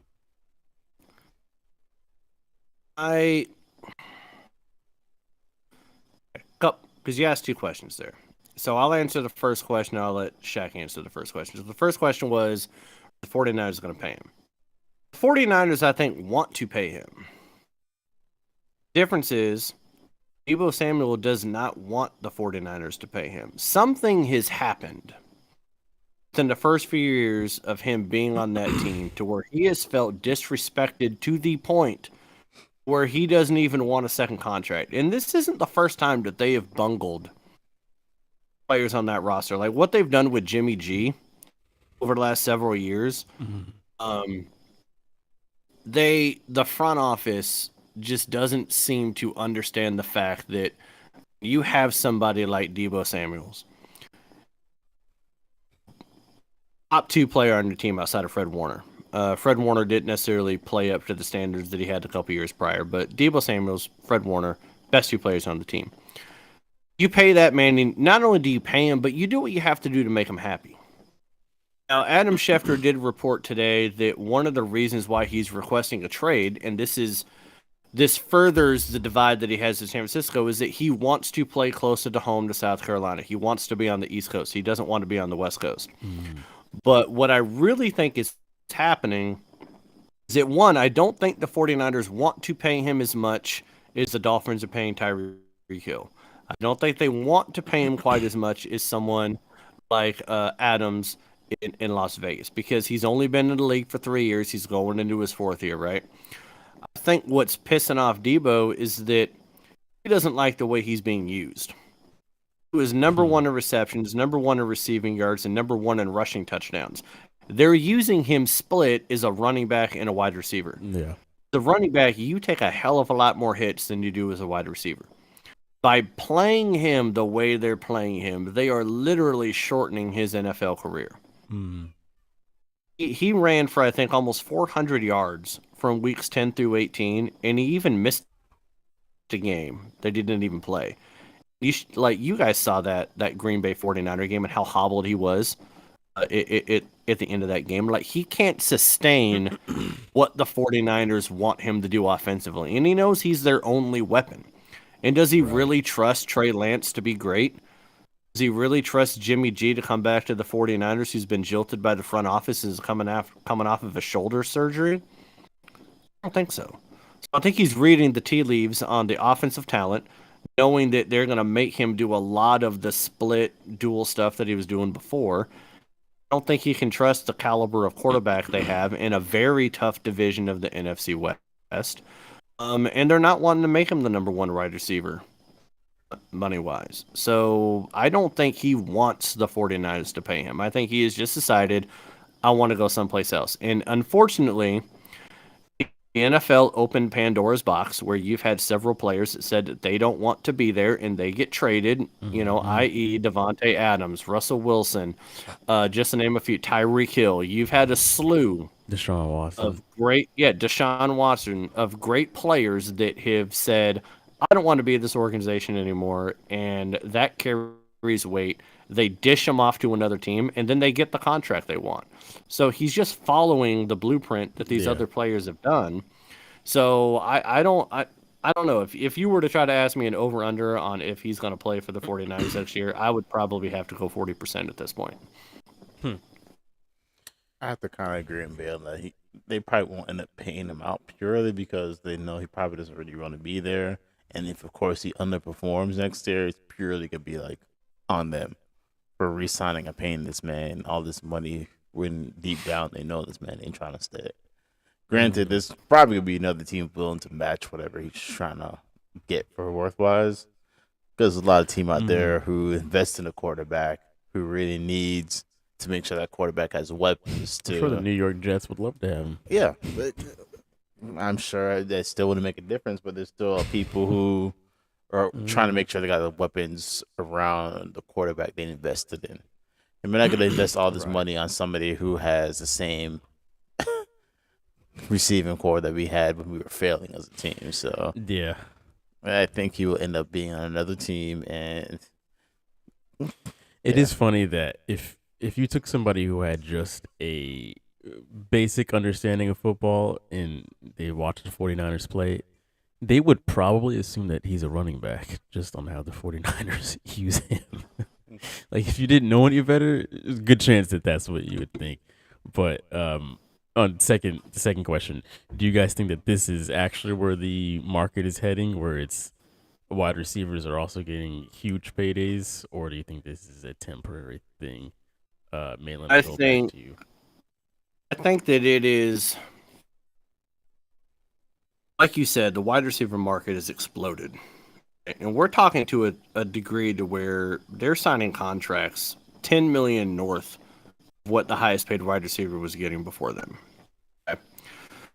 What is going to determine whether or not the market stays that high? Because right now, everyone is willing to pay for that top flight wide receiver right now, right? Stephon Diggs got that huge contract. Devontae Adams. You got Tyreek Hill. What is going to be the measuring stick of this is that they're saying right now that this year's draft class is one of the most talent-laden wide receiver classes that the NFL has had in a long time, right? I think we can all agree on that. Everybody's saying that. And most of your wide receivers that are holding out, whether it's Debo, whether it's McLaren, or it's A.J. Brown, they're all second-round wide receivers. So they weren't even drafted in the first round. Up until this next year, all of them are slated to make $4 million this year. While they're putting up stats comparable to what the Adams and the Diggs and other people are doing. So I could understand why they're like, listen, why am I only going to get $4 million if so-and-so is getting $27 million? But the difference is going to be is, does this wide receiver class actually hit? Do they come out and they're as great as they think they're going to be? Because if the wide receiver talent coming out of the draft continues to be upper echelon, then why are NFL teams going to keep overpaying $27 to $28 million a year for somebody when they can draft somebody and get 45 years on them on a rookie deal? It has the potential of being kind of like the running back class a little bit. It's one thing for the quarterback market to shoot through the roof because there's only one quarterback that walks on the field every single time you play football. Wide receivers, you got 3 to 4 of them. They're playing more college style offenses now than they ever have in the NFL. Yeah. You have wide receivers that have been only playing football since the age of 8 or 9, and they've been going to camp since they've been like 9 years old. They're better and more mature and ready to start week 1 than they ever have been. So could the wide receiver market is being set now, but could it come back down if these rookie wide receivers keep being great? Yes. Because I don't think you're going to want to pay someone $27 million. If you could draft somebody else in the second round that could put up close to the same numbers. Check. Relative to what I think I'm understanding from Malin, it's gonna be an over-flooded market now of wide receivers where there's gonna be so much talent out there. It's like, I'm not gonna pay you all this money when I can pay this 20-year-old kid fresh out of college who probably almost equivalent to your talent coming straight out. These monster of kids who could come out there like 6'3" and just monsters of receivers. Yeah. So it's kind of like it's gonna be an over-flooded market. So it's like the value of your talent's gonna be watered down per se. They're gonna invest their money other whereas defenses, quarterbacks. Right. They're not gonna want to pay this man to go out there. If you have this all-star quarterback, like man says, well, you could be one of him out there. There are a dime a dozen now to come across these like franchise quarterbacks. We're more willing to invest the money in them than a wide receiver where it's gonna be easy to come across them. And you think of it this way, guys. Who was the best wide receiver aside of Cooper Kupp in the playoffs last year? Jamar Chase. Jamar Chase. A rookie. Yep. Rookie. And what's he getting paid? Rookie numbers. Right. Richard Jefferson. Right? Another one that was a young wide receiver. It's not like we're running into Calvin Johnson every like 3 to 4 years. We've had an explosion of wide receivers from Diggs to Hill to Debo to DK. Tyler Lockett is very underrated. Devontae Adams. I know I'm missing a heck of a lot more. Julio Jones, Instead of getting a Julio Jones every 1 to 3 years, you got Debo Samuel, A.J. Brown, DK Metcalf, and McLaren in the same draft.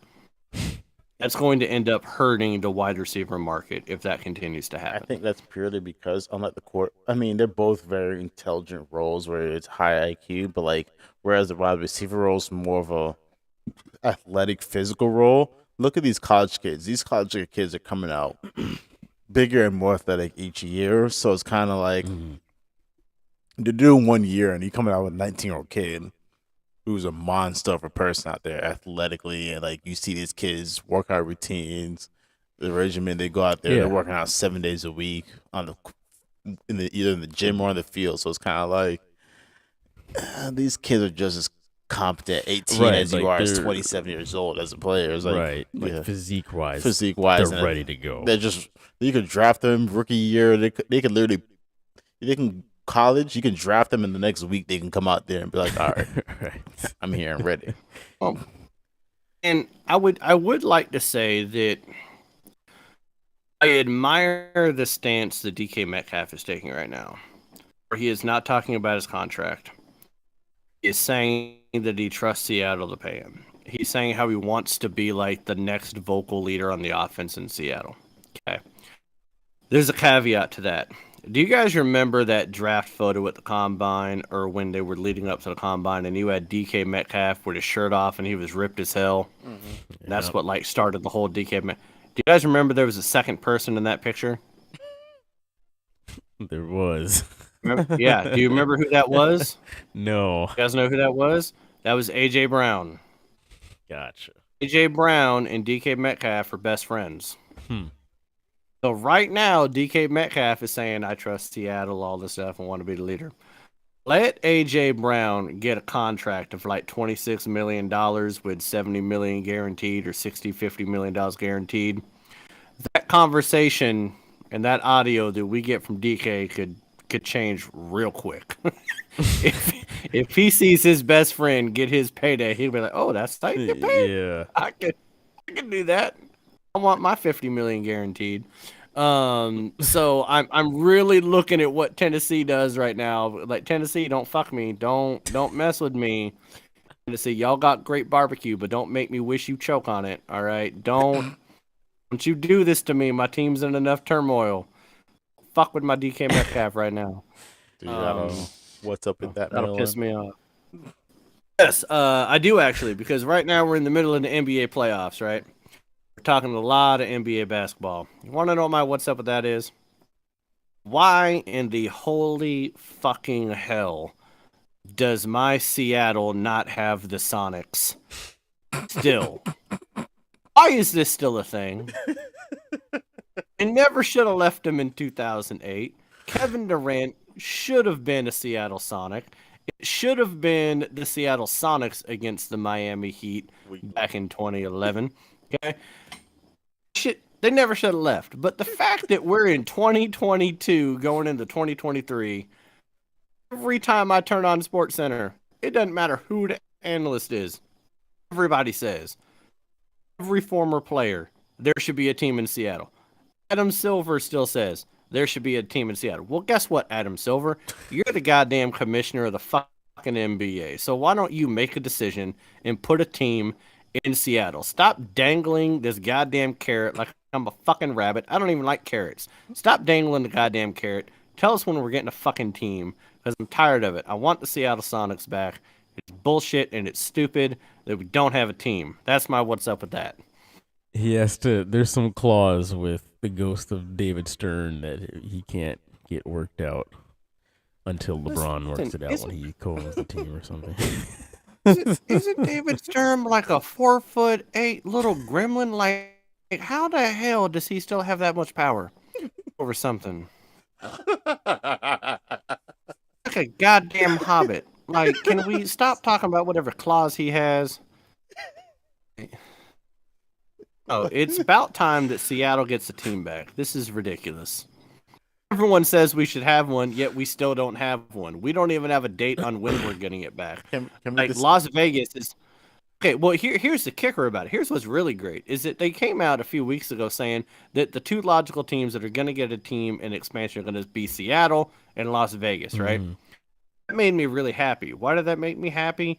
Because Las Vegas has an arena, T-Mobile Arena. You can play basketball in that arena. Have the NHL Golden Knights there. It's great. Seattle just redid the Seattle Center, called Climate Pledge Arena. One of the dumbest ass names you could ever come up with. But you know what? That's what it is. But you know what that arena is? Yeah. You want to know what that arena is? It's made for basketball. When they built that arena, when they redid that arena, they made it for the Seattle Kraken, but they literally built locker rooms for the basketball teams. Like, it's NBA ready right now. So when they came out and said that, I was like, shit, we could have a team in the next couple of years. Want to know what happened? Some dumbass group called Oakview decided they want to buy up a bunch of fucking land in Las Vegas, and they want to build another arena in Las Vegas. They want to try to vie for the ownership of the next Las Vegas team. You know what that means? It's going to take like 5 years to build the goddamn thing, which means if they do award Las Vegas and they do award Seattle a team and they do give it to the Oakview group, which actually also is the one that built the Seattle arena, so I'm kind of have a jilted lovers love and hate you right now. It could take like another 5 years to get a team versus getting a team in like 2 years, because there's two arenas in the two cities. There's no reason why we don't have teams. Make it happen, Silver. Damn. Just want to remind people that Kevin Durant was originally a Seattle Sonic, not an Oklahoma City Thunder. Russell Westbrook, I think, was also originally... drafted. Drafted. He never played for him, but he was drafted. He wore a Sonic hat when he was drafted. On paper. And you want to know what the greatest things that I know about Kevin Durant? You know the amount of times that man walked into the Oklahoma City arena wearing Sonics gear just to throw shade to Oklahoma City? Loved it. It's beautiful. He was like, I went from Seattle my rookie year to Oklahoma City. Who wants to be in Oklahoma City? First of all, how unoriginal are you that the city has to be named after the state? Then you just throw city at the end of it. Like have an original fucking idea. That's all I'm saying. Yeah, have an original fucking idea. So that's just ridiculous. Stupid. Yeah, I'm just saying. Bring back my goddamn Sonics. This is probably the most that I've cussed on this show. I'm in sure a we 5 minute I'm sure we span, hit our I'm sure we but hit our limit for the night. My only brief I comment to this is it's gonna happen where the under runner of the NBA, LeBron, decides that the best way for his son and him to play is for him to recreate a whole other team altogether and have him draft his son and then trade for him some way or shape or fashion to pick him up. That's what's gonna happen. No. You guys are gonna have LeBron and his son play for y'all for one season. Shaq. No, he'll be the Vegas team, but by default, that'll force the Seattle team to be created. Okay. Still Well, two plays- things just happened. Two things just happened in 10 seconds. First of all, I was getting ready for Shaq to throw some shade at me. Then he made an idea about LeBron James playing in Seattle with his son, and I actually think that'd be a great idea. So I'm not going to fully divulge the forehead joke looking like the Kingdom before it got exploded. So I'm not going to do that, Shaq. I'm just going to tease it a little bit because you gave me a little bit of hope there. And then you got Jalen, who I thought was one of my best friends, coming in and saying, no, he's not going to play for Seattle. He's going to play for Vegas. I don't know what I did to you, Jalen, or how I hurt your feelings, but that was mean. That So was on a rude. side note to that, he just said kind of fuck Shaq. Jalen was my best friend, and Shaq was kind of a side piece of a friend that I see once a week on the show. First of all, I don't have any side pieces that are men or women. Thank you for clarifying that. I love my wife and my family.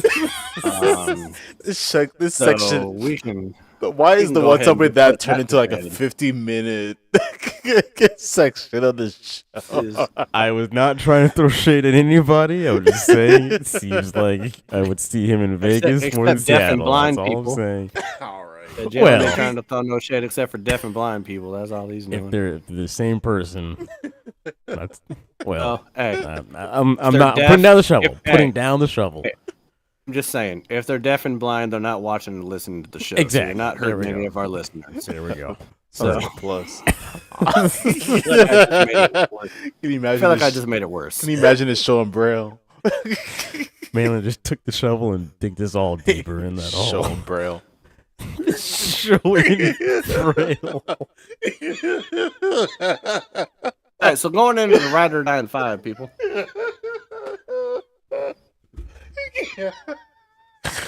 This is where you stop laughing, Jalen. You start giving some stats about how wonderful we were last week. All right, the Ride or Die in 5, which is all numbers, so I'm sure that's easy for Braille. We all went 4-0 last week, which I'm pretty sure is the first on this show. Malin is now 67-37 plus 30. That's right, folks. You heard me correctly. Plus 30, not 13. 30. I am 82-63 plus 19. And then the big news here is not even that that Malin is plus 30, is the fact that Shaq is 73-72. Shaq crossed the 500 mark officially. Plus Gotta tell you, one. I don't know what's bigger, the fact that Shaq is plus one or his forehead, but both of them are enormous. So It took me 81 That's weeks. awesome. It took me 81 weeks of the show to finally get back to plus 500 in the show. this man started under after week 1, and after 81 weeks, finally broke 500 again. I love it, Shaq. You are a testament to fortitude and sticking with the plan. It just goes to show that with enough commitment, y'all, and dedication, you too can be just above mediocre. So. Never give up, people. Never give up on your dreams, no matter how bleak it seems. And after this episode, I will go 100 and 150 on my record. But Yep. Once we start betting football again, that 500 record is going to go to shit. I just want to let everybody know that. so I can't help but be biased, and I'm still gonna pick my Steelers. Got full in I on mean, me. once the second round of the playoffs start. Anyway, first game we have here, Game 3 of the Grizzlies and Timberwolves tomorrow night at 7:30. I will go first on this one. I'm gonna say Minnesota keeps this series interesting, and they will win tomorrow night from the I think it's FedEx Stadium that they play in, or FedEx Center, whatever the hell it's called in Memphis. I think the T-Wolves get the job done. Anthony Edwards has been playing outside of yesterday. He's been playing out of his mind as of late. Cat has been doing his thing. I think that T-Wolves get the job done and give me Minnesota to go up 2-1 in this series. Balin. So they are back in Minnesota in the FedEx Arena. So that home crowd is about as good as actually FedEx's shipping, which is shit. So I'm not really looking forward to that much of a home crowd. And I do think that Memphis turned the table. I think that Morant has been back enough. He only scored 23 points last game, like I said, and they still won. They played great team ball. Jackson and Bain each scored 16 points. In Morant, he had some limited minutes still. Like, they're still not playing him 39, 40 minutes a game right now. And, he got his 23 points off of 9-16 shooting. So I do think that Memphis is going to make this series 2-1. It's going to put a lot of pressure on Minnesota going into game 4. They can't drop in a row at home before they take it back to Memphis. Jack. I'm also going to go Memphis on this game to go up a game. The urge and feeling about them going up one, really pushing and striving, trying to make this drive. I just got to about Memphis. Y'all already can't explain to me about what's going on. Hold on. This is one of those series that at the end of the day is like, do you really have any confidence in Memphis or Minnesota going past this round? Jesus. I'm sorry. Shaq just confused the shit out of me there. Malin, who'd you pick again? I picked Memphis. Okay. Got it. So I'm the only person going with Minnesota. Okay. Yeah. I will say this, Shaq. You need to be careful on these games because right now, G Money was 2-2 last week, so we're sitting at 500. You don't want to be under 500 again and be fourth on the show when it comes to picks after this week. So you need to stay above 500, sir. And you're on very unsturdy ground right now. Man is doing everything possible to make sure to agree with him on any sort of picks whatsoever. Listen, man, Shaq been riding my coattails for about 5 weeks, and I'm fine with it. I got long coattails. I've been doing good. I've been 20-4 since March 16th. So you can ride them all you want. There's enough love to go around, Shaq. Mad statement, but we could transition to the Dallas and Utah game. Yes, sir. Game 3 of this one. I'll go first again. Fuck it. Give me the Jazz. I talked a lot of noise about the Jazz coming into this entire NBA season, so I think that the Jazz, they should win this game as long as Luka is still not playing. They pretty much have to win this game, and if you ask me, I mean, Jesus, like, come on now.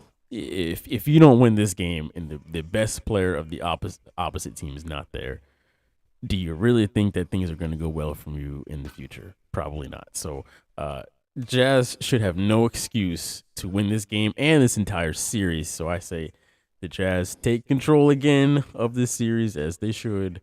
Handle their business on their home court. I don't give a damn about Dinwiddie, Brogdon, Kleber. Come on. Jesus, just win the fucking game on your home court. Jazz win this game. I'll go second, yeah, because we don't want to let the listeners think that Shaq isn't riding my coattails here, so I'll still go before him. I'm going to Utah on this one. Utah, baby. The only thing happening in Utah is the Jazz. Nothing else. There's nothing else to really root for. No one really cares about Utah University or BYU. It's all the Jazz. Has been forever. That's why someone like Short Stockton is famous. But anyways, I digress. No, Stockton was actually one of the greatest point guards ever played. That was a joke, people. But no, Donovan Mitchell scored 35 points in a loss. Dallas. Okay. Now, to keep my streak alive for the 4th straight week, I have butchered an NBA player's name. I called him Bronson earlier when it's actually Brunson. I didn't catch it until after the fact, so that was fun. Listen, he's not scoring 41 points again. They're not scoring. They're not shooting. They're not going to make 22 threes again. Dallas. And Kleber is not going to go 8 for 11 the 3-point range again. Yeah. You want to know why I don't think he's going to go 8 for 11 the 3-point range again? Because the man only made 9 3-pointers since the All-Star break in the regular season. Man damn near matched his entire 3-point shooting potential. The man shot 21% from 3 after the All-Star game, and he went 8 for 11. That's a career game. He should retire after this year, just like Kyrie Irving should have retired after he hit that 3 in the finals. It's never going to get better than that. So he should probably retire and go home. But no, Dallas not having Luka, it's just not going to happen. Utah is going to win this game at home. The fans are going to be excited. Why? Because all they have outside of that is going to Jack in the Box afterwards. There's nothing else. There's nothing else fun happening in Utah. You got the Jazz. So they're going to be rabid, starving for attention, and Donovan Mitchell and the Utah Jazz are going to give it to them, and they're going to win. I'm unfortunately, as much as y'all said, right? The coattail I'm also going to choose Utah Jazz to win this game. They should win this game. Like Jalen said, another team's missing the greatest player over there. Y'all should be winning this game. Which I was going to vote them to win this series anyway, regardless of who the best player is. But here or there. We're going to transition to the next game. Golden State versus Denver. I will go first because fuck y'all, and I don't even ride over his coattail as this process goes on. Pick's the easiest game. I will literally. I just want to let everybody I know. will literally pick all the rest of the games first if y'all need me to. Please do. So I will choose Golden State to win this game going out because it's Golden State. What a shocker! Shaq going out on a limb on this one. Book it. Okay, y'all. I choose first, and y'all still getting it anyway. Camille, you want to go second on this one again? Yeah, I'll keep going second. Why? Because I'm 20-4 since March 16th. Book it, people. Yeah, Golden State, Coattail. easy. Yeah, my coattail that I'm dragging you with my coattails. You guys are the was able to definition walk of cancer. I was able to walk faster in life until Shaq was holding onto my coattails and dragging me because that forehead had some weight. Okay, I'm just saying. But anyways, relationship is toxic and I'm definitely going Golden State. Like I said before, 149 points between three players, and one of them isn't even starting. Only played 23 minutes last game and scored 34 points. Steph Curry's back. Klay Thompson's back. Poole is out of his mind. Draymond Green is going to make the Joker turn into the actual Joker, and he's going to start slitting people's mouths and saying, "Why so serious?" Like, he is getting really upset over the defense. Like, didn't he foul out last game? Didn't the Joker foul out? Yeah. Or he get tossed? He got tossed. Got teed up and got tossed. And, you know, when you have Draymond Green doing this, waving bye to somebody, that player and that team's best player, Golden State is feeling themselves, and they are on a roll, and they're going to win this game. Yeah, I'm also going to agree with you guys.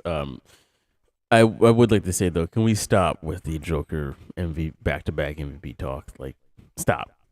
Let's just put it there. This should not continue any further. They're about to get swept by the Warriors. I don't think you should be named the MVP and you get swept in the first round of the playoffs. Just saying. Just throwing that out there. But yeah, one's getting tossed out of a game and another one's hitting a buzzer-beating 3. Right. Should be winning the MVP. I'm just saying.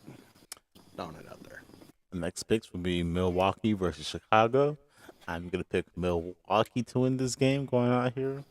Just going to say that. That's going to be my easy pick of the day. Granted, they are down right now in the third quarter, but don't mean nothing. Still choose Milwaukee. I like how Shaq said that's his easy pick of the week and not the Golden State game. The smart pick and the pick that everyone should like. If you're in Vegas right now, Atlantic City, Reno, if you're at some, Indian reservation at a casino making picks and you're putting money on Chicago, you don't like money. So anytime you have an opportunity to bet, I don't care what happens on this game. You should be betting Milwaukee to win this game. Yeah, if I was down at the old Indian Reserve, my money would definitely go on the Milwaukee Bucks to win this game as well. I hate this show. What's next on the doc, Shaq? YouTube's gonna be like done with y'all. Next on the show is Phoenix versus New Orleans. I'm actually gonna pick New Orleans to win this game. Phoenix is gonna have some adjustments going on, losing a player. New Orleans gonna be feeling themselves like, you know what? We're gonna try and capitalize on an opportunity. So I'm gonna go New Orleans. All right, Malin. Hold on. Literally, Jalen put out an affidavit to us earlier that he was replacing this game with the Boston-Brooklyn game, Shaq. We can literally do both if you want to do both. Shaq calling audible. Literally do both. I don't want to do. God, okay, you're making us do both. Okay, you're making us do both. That's fine. I'm sorry for the extra complication in the schedule of the. Wherever Shaq takes us, I'm going there. I understand that this episode you're emceeing the content, and it's not like Jalen hasn't thrown me 15,000 curveballs and a ride or die in 5 to try to trip me up either. It can be bet teams that I haven't even looked at. But okay. So New Orleans and Phoenix, huh? That's where we're going, Shaq. That's where we are. Great.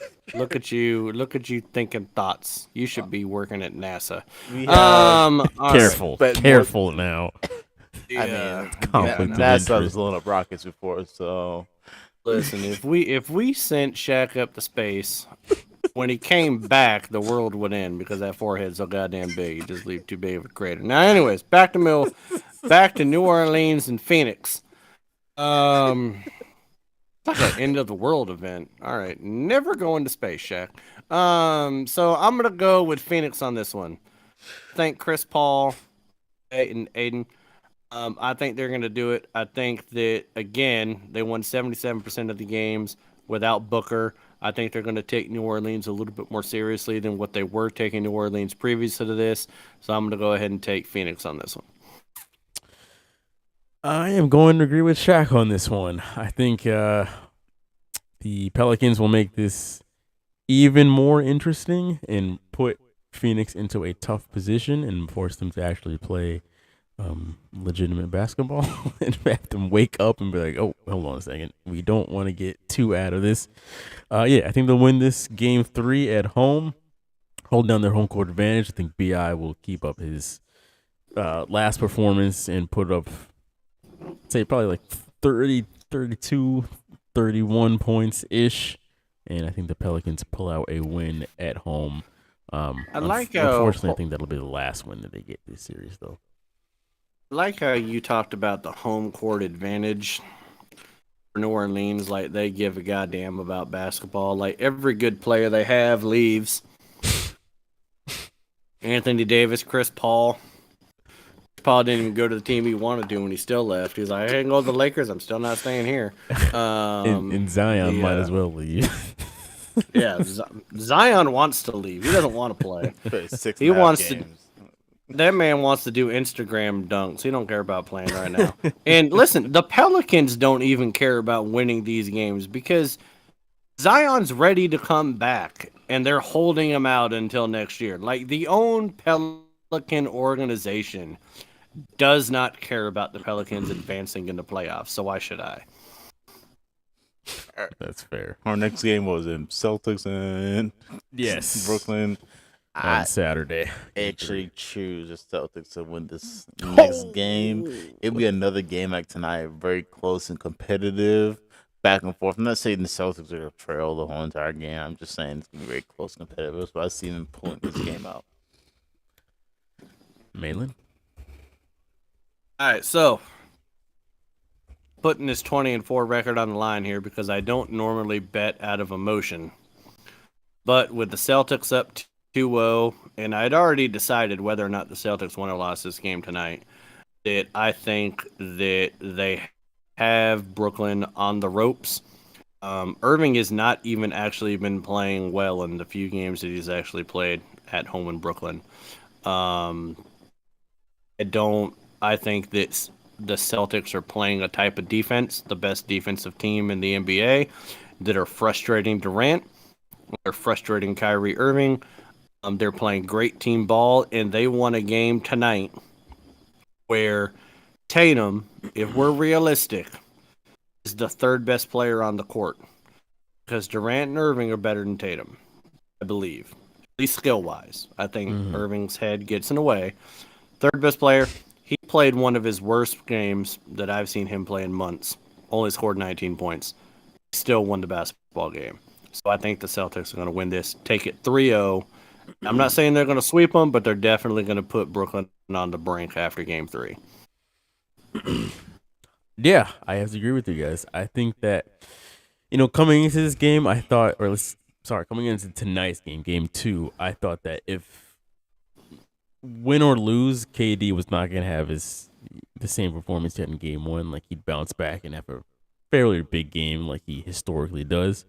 But the fact that the Celtics have been able to give him fits in 2 games in a row, if they can remove your best player from the game for 2 games in a row, why can't they do it for a third? Like, they've figured out how to give him a hard time, and I think that's the key right there. Forget what Kyrie does. If he has a good game, bad game, if you can take KD out of the equation, I think Boston will still win this one. They've figured out the KD code, and that's the key here, which is still is kind of shocking to me that the fact that KD has played this poorly.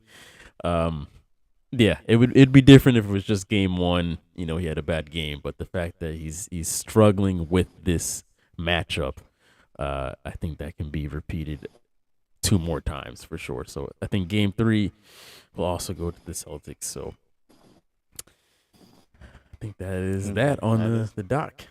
Yeah. Folks, thank you for tuning in. For our deaf and blind community, we would like to... Never mind. I can't even Go ahead and finish. put down that shovel.